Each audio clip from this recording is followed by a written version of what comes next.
bakunzi bacu muraho, twizere ko mumeze neza kandi nibyo tubifuriza. Ese waba ukunda ibijyanye n'amazu, ndavuga kubaka inzu cyangwa se kuzigura? Niba ukunda iyi domaine, iyi video ni iyawe ntigucike. Kandi ndakeka ko nta muntu n'umwe uba adafite inzozi zo gutunga inzu ye, byaca mu kuyigura cyangwa se kuyiyubakira. Muri video y'uyu munsi tugiye kuvuga itandukaniro riri hagati yo kugura inzu no kuyiyubakira. Impamvu tugiye kuvuga kuri iki kintu ni uko abantu benshi bibaza batese ari ukugura inzu no kuyiyubakira icyiza ni iki. Iyi video iragufasha kumenya icyo wahitamo kuko tugiye kubigereranya byombi. Ibi biragufasha no kumenya ibyo wagenderaho mu guhitamo inzu y'inzozi zawe. Iyi video yatewe inkunga na MTCC Limited, ikaba ari kampani y'ubwubatsi ku bakenera plaza z'amazu, gusaba ibyangombwa byo kubaka aribyo bita autobatir, ndetse no kubaka inzu zijyanye n'icyerekezo kandi zigezweho. Bakorera mu mujyi wa Kigali. Mwabagana bakabafasha kuko bafite experience ihagije mu bwubatsi. Ku bisobanuro birambuye mwahamagara kuri 0783 26 39 79. Reka twikomereze. Kubaka inzu ugereranyije no kugura inzu. Icya mbere, reka duhere ku bijyanye na quartier cyangwa se aho ushaka gutura. Iyo ugiye kubaka inzu biba bishoboka ko ushobora kubona ikibanza muri quartier wifuza. Gusa kuri quartier zateye imbere ikibanza kiraguhenda cyane kuko abigiye bibaye ngombwa gukora expropriation ari byo kwimura abantu. Gusa ufite amahirwe menshi yo kugura ibibanza ahandi hantu wifuza, ariko nabyo bikajyana n'ubushobozi bwawe. No guhitamo ikibanza cyiza wakubakamo bisaba ubumenyi buhagije ndetse n'ubujyanama. Naho kugura inzu bikunze kugorana kubona iyo wifuza muri quartier ukunda. Niyo uyibonye iraguhenda. Ikindi igihe usanze hari ibyo itujuje cyangwa se yubatse neza cyane, ibyo bikaba byatuma uyigura amafaranga make cyangwa se menshi.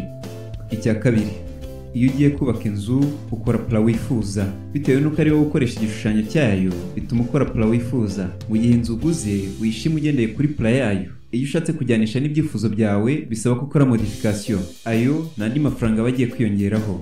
Ikindi habigiye usanze no kuyimodifiya ngo bijyane n'ibyifuzo byawe bidashoboka. Icya gatatu, bisaba ko wangaje umu architect cyangwa se umu engineer wo kugufasha ku bijyanye na design ndetse no mu kubaka. No kugura naho ni kimwe kugira ngo uhitemo neza inzu yujuje ubuziranenge, kuko ibyo wareba n'ijisho gusa ntibiba bihagije.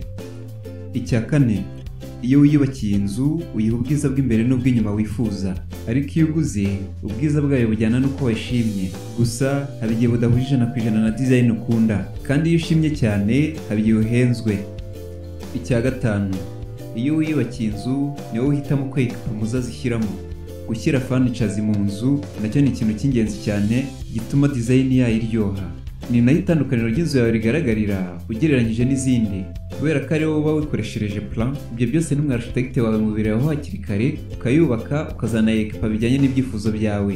Naho iyo uguze inzu akenshi plan yayo niyo igutegeka uko uyekipa, cyangwa se bikagusaba ubuhanga bwisumbuyeho kugira ngo layout ya furnitures zijyane n'ibyifuzo byawe. Icya gatandatu, iyo ugiye kubaka inzu bisaba ko usaba ibyangombwa byo kubaka ari construction permit cyangwa se autobatir. Bitewe n'uko ugomba kubahiriza igishushanyo mbonera, gusaba uburenganzira bwo kubaka biba ari itegeko, kuko uruhushya uhabwa n'ubuyobozi bw'akarere ugiye kubakamo nirwo ruba rusobanura ko ibyo ugiye kubaka byujuje ubuziranenge. Ugiye kugura inzu nyuma yo kwishyura uhita uyituramo. Ibyo nta byangombwa bisaba, gusa mbere yo kwishyura ni byiza kumenya niba yarubatswe byemewe n'amategeko, kuko uba wiyemeje gufata inshingano z'uwari uyitunze. Iyo hari amanyanga yakoze mu myubakire bishobora kukugiraho ingaruka. Ikintu cya karindwi, iyo wubatse inzu bitewe n'uko akenshi bisaba kwisabira ibyangombwa byo kubaka ibikurikije igishushanyo mbonera kigezweho. Mu gihe iyo uguze inzu hari igihe bitajyanye n'igishushanyo mbonera kigezweho. Niyo mpamvu ari byiza cyane kuyigura ubanje kumenya igihe uzayimarana, ukanamenya niba utazakenera kuyivugurura, kuko iyo itajyanye n'igishushanyo mbonera cy'aho hantu kubona ibyangombwa byo kuyivugurura biragorana cyane cyangwa se ntibikunde. Icya munane, iyo wiyubakiye inzu ukoresha ibikoresho uzi kandi wizeye neza. Ubushobozi n'ibyifuzo byawe nibyo bigena ugukomera kwayo, bisobanure ko karite yayo ari wowe wigena. Naho iyo uguze inzu ibikoresho biyubatse akenshi ntubuze ubuziranenge bwabyo. Niyo mpamvu ari byiza ko mbere yo kuyigura uba ugomba gushaka umu expert mu by'amazu, nk'umwubatsi ubisobanukiwe cyangwa se umu engineer mu bwubatsi, cyangwa se umugenagaciro usobanukiwe iby'amazu, kugira ngo agufashe kureba karite y'ibikoresho biyigize. Ibyo bizanagufasha kumenya niba agaciro bayiha gakwiye. Ku bijyanye no kubaka cyangwa kugura inzu se hari ibyo umaze kunguka? Reka tubyizere. Waduha favor ugakora like, kandi niba uri mushya wakora subscribe kugira ngo ibiganiro nk'ibi byagufasha mu buzima bijye kugeraho mu ba mbere. Twizere ko bikoze kandi urakoze cyane. Reka twikomereze. Icya cyenda, kwiyubakira inzu birahendutse bitewe n'uko ibikoresho hafi ya byose ubyigurira ukihembera n'abakozi cyangwa se ugakoresha rwiyemezamirimo mwanegosiye igiciro cyiza. Inzu yuzura iri ku giciro cyiza ugereranyije n'uko wayigura. Naho iyo uguze inzu ukugurishije abara igiciro byatwaye kugira ngo yubakwe, igihe imaze itakaza agaciro ry'amafaranga aribyo bita inflation, akongeraho n'inyungu. Hari n'igihe agendeye kuko wayishimye cyangwa se akamenya amakuru y'impamvu yikeneye, ibyo byose bigatuma igiciro cyayo kizamuka ugereranyije no kwiyubakira. Icya 10 ni uko iyo wiyubakiye inzu nta modification ukenera vuba. Mwibuke ko iyo wiyubakiye inzu ukoresha plan bijyanye n'ibyifuzo byawe, kandi no mu gihe cyo kubaka ugakora modification zishoboka ikuzura imeze uko uyifuza. Naho iyo uguze inzu nubwo wayishimye hari igihe bibaye ngombwa kuyikoramo modification zitandukanye. Ushobora nko kuvugurura igisenge, gukosora zimwe mu nkuta zo mu nzu, guhindura plafond, guhindura pavoma, guhindura amarangi, guhindura clôture, gukora parking neza uko ubyifuza, amajardin n'ibindi. Mu gihe uzayikoraho modification zitandukanye ni byiza ko bibara mbere kuko ayo nayo n'amafaranga bagiye kwiyongera ku gaciro kayo. Iyo iteranyije ikiguzi cyayo n'agaciro ka modification bigufasha gufata umwanzuro ukwiye mbere yuko wishyura. Icya 11 ni uko iyo wiyubakiye inzu uba uzayivugurura nibura nyuma y'imyaka 12. Iyo wiyubakiye uba uzi neza ko uzamara hagati y'imyaka 12 na 15 utarakora rehabilitation. Ariko iyo uguze inzu uko byagenda kose hari imyaka ibimaze, bituma igihe cyo kuyivugurura uhereye ku munsi uyiguzeho kigabanuka, kereka iyo uyiguze ikiri nshya. Icya 12 ni uko iyo wiyubakiye inzu yuzura ifite agaciro kayo kuzuye. Wari uzi ko amabanki cyangwa se ibigo by'imari biha agaciro kanini inzu zikiri nshya ugereranyije n'izimaze imyaka myinshi? Impamvu nta yindi ni ukubera depreciation. Iyo uguze inzu rero itari nshya mu gaciro ibitandukanye cyane n'iyo bisa wiyubakiye. Ikintu cya 13, kwiyubakira inzu bitwara umwanya munini. Umwanya ifata wo gushaka ikibanza cyiza, gutekereza plan no kwikoresha, gusaba ibyangombwa byo kubaka, gukurikirana imirimo y'ubwubatsi kuva mu gusiza ikibanza kugeza inzu yuzuye, ibi byose bisaba umwanya munini no gutekereza cyane. Ibi byose tuvuze bishobora gutwara hagati y'amezi 6 n'umwaka. Urumva ko ukeneye inzu yo guhita uturamo, ubu si uburyo bwiza bwagufasha. Mu gihe iyo uguze inzu yuzuye uhita uyituramo, urumva ko hari amafaranga usevinga y'ubukode uri kubaka atakaza mu gihe ategereje ko yuzura. Icya 14 ni uko iyo wiyubakiye bisaba igihe kinini kugira ngo ubusitani cyangwa se jardin imere neza. Hari abantu bakunda jardin cyane ku buryo batakihanganira kumara imyaka 2 bategereje ko imera neza.